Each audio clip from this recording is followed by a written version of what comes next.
自己一个人，他坐在这里，我坐在这里，然后就把头扭过去，这么在那边抹眼泪。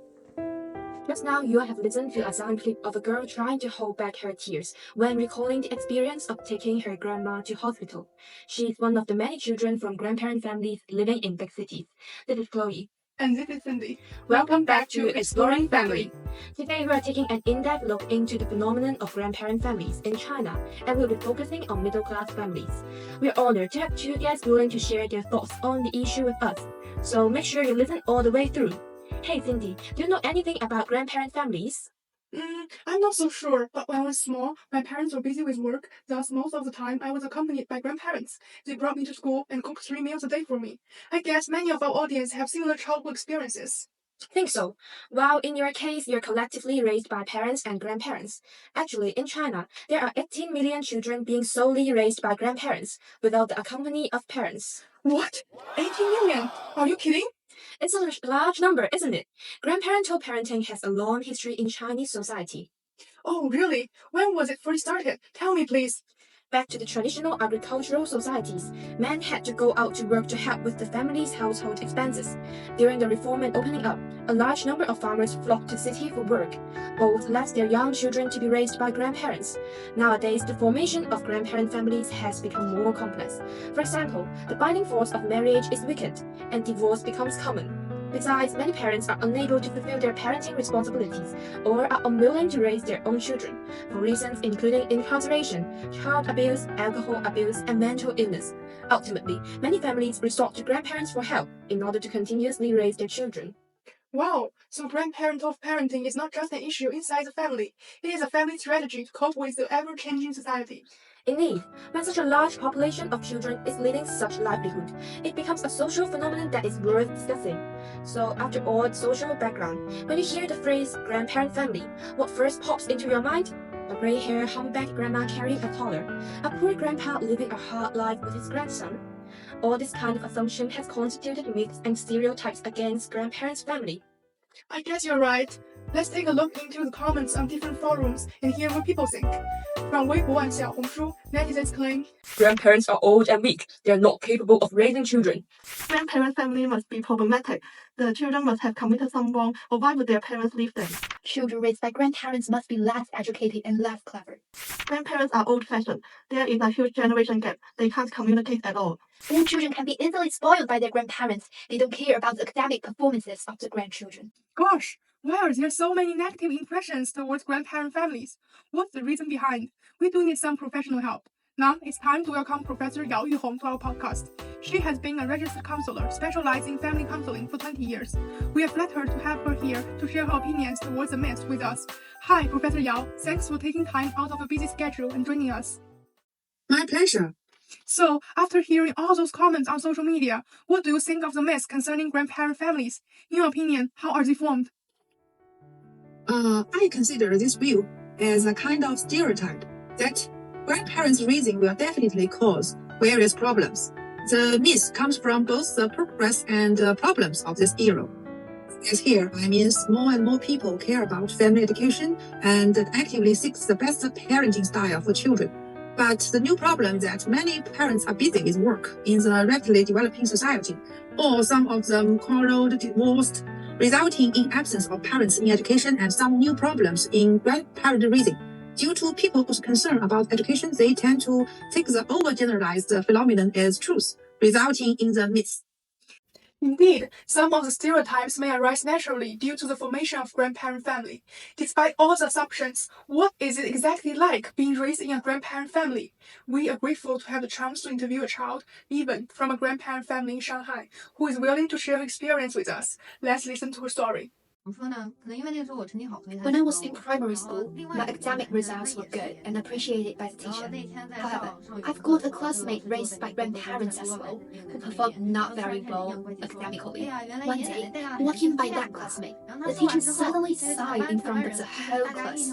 See, these are kids who were raised by grandparents. All the other classmates immediately turned their heads to me and stared at me. Until that time, teacher realized that I was also raised by grandparents. Then she said, "Well, I guess there are some exceptions." I was so triggered at that moment. Although the teacher wasn't meant to criticize me, I felt offended. I find it a form of discrimination. I don't think there's any difference between children raised by parents or grandparents. What differentiates kids are simply the parental skills of the one who raised them and their living environment, regardless of their identities. Also, when I walk into a rundown boutique with my grandparents, the sales are less likely to greet us and even treat us in an impolite way. Like, oh, you're only young and adult. You are not able to buy anything. The same situation happens even when we are dining in a restaurant. The staff might act indifferent to us. 会有明显的那种感觉，餐厅有很多餐厅也是这个样子，他会觉得你们两个一个老的一个小的，懂什么呀？ Oh, I'm sorry to hear that. It seems that the unpleasant experience of you is closely related to ageism, associating elderly with incapability. It also reveals the discrimination against poor-performing students. Right, it's all about the lack of inclusivity of the society towards the elderly.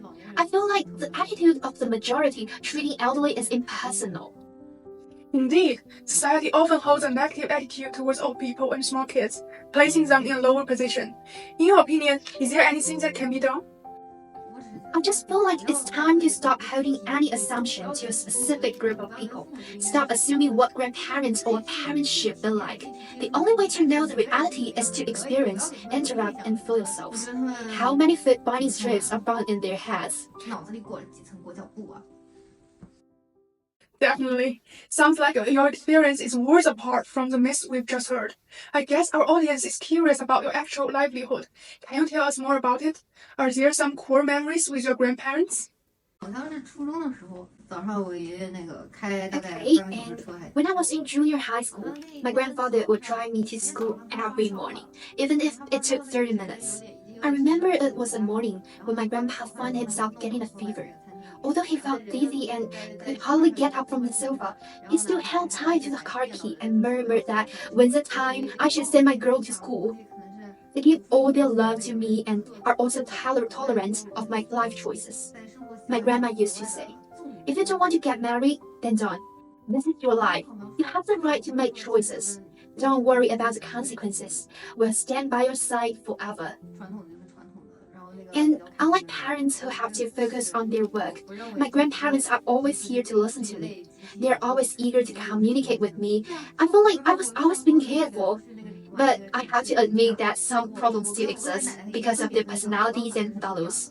For example, I joined a city show last week. When I talked to my grandma about it, she said, "Oh, it's really interesting. We can go together next time."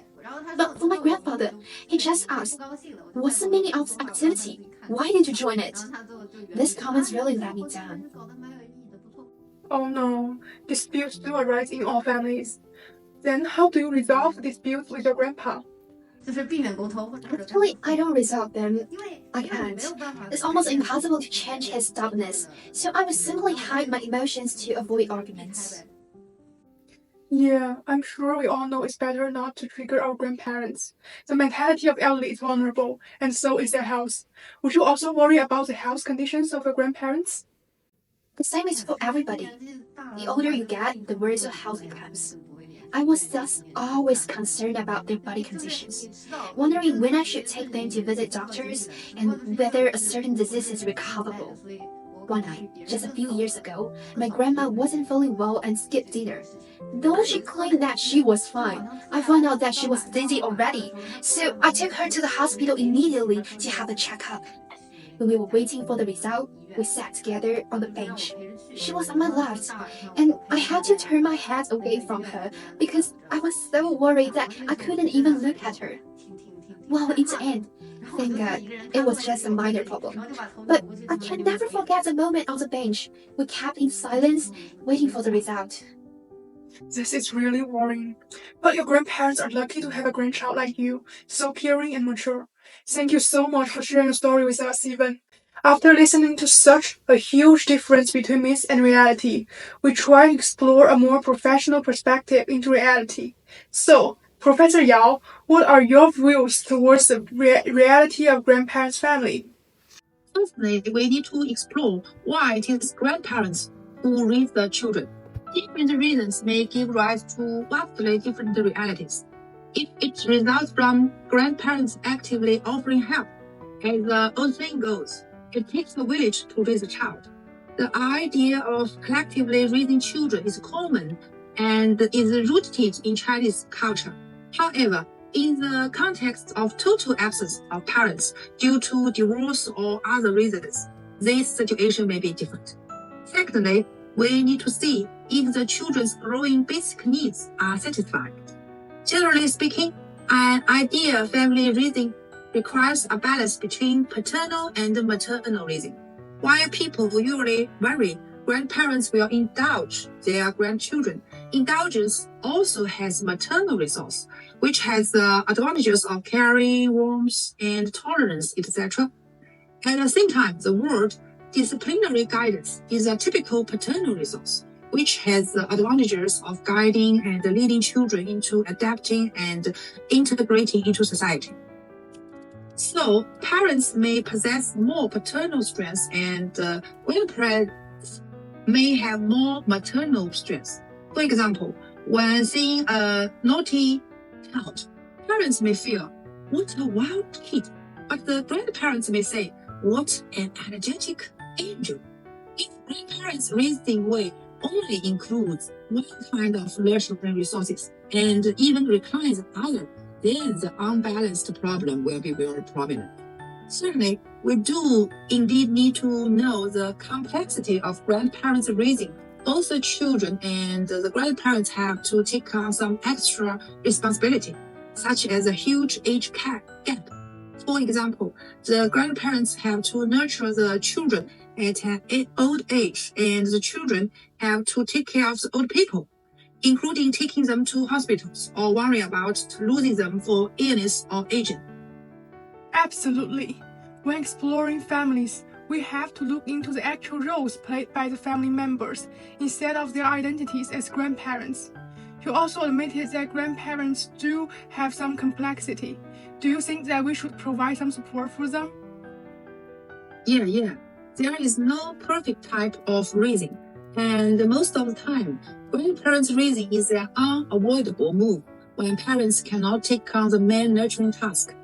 Our support should first avoid unnecessary stigmatization, assuming that such raising will definitely cause problems, and that children from such families will definitely be unhealthy, etc. This only increase the self-doubt of grandparents and children and makes families who are already burdened with prejudice from others in society. Correspondingly, what we need to do more is to remind ourselves to abandon simple stereotypes. Look at the uniqueness of each family. Give families the power to affirm and understand themselves. As professionals, friends, or classmates, when we encounter such families, we can also help encourage these families to be more open and interact more with different families. Indeed, we should all try to explore the realities of different families. Can you talk more about why you encourage us to learn the reality of a wide array of families? Yeah. Although we may get along better with peers who have similar experience, contacting families with different experience may help us see more possibilities. We may feel that, parents can be like this, which I have always liked and advised to. Or parents can be so ridiculous. My home is really happy. Regardless of whichever feeling, this openness will help us overcome the limitations of only knowing one kind of family and find infinite possibilities in the real world. Thank you so much for the revelatory and profound insights, Professor Yao. Throughout the whole podcast, we explored deeply into the issue of the grandparent family, dissolving its myths and realities. Why do people always assume some specific type of family or specific group of people to need more help? Why don't we just normalize and accept the diversity of families? We should never reinforce any myths. Grandparent families might have problems, and so do the other families. There's no absolute definition of a so-called ideal family. Family is just a place connecting people with love and care, a place where you can always feel comfortable no matter what you're experiencing. Thank you for listening to our podcast. Feel free to comment if you have any stories to share. See you next time. Bye-bye.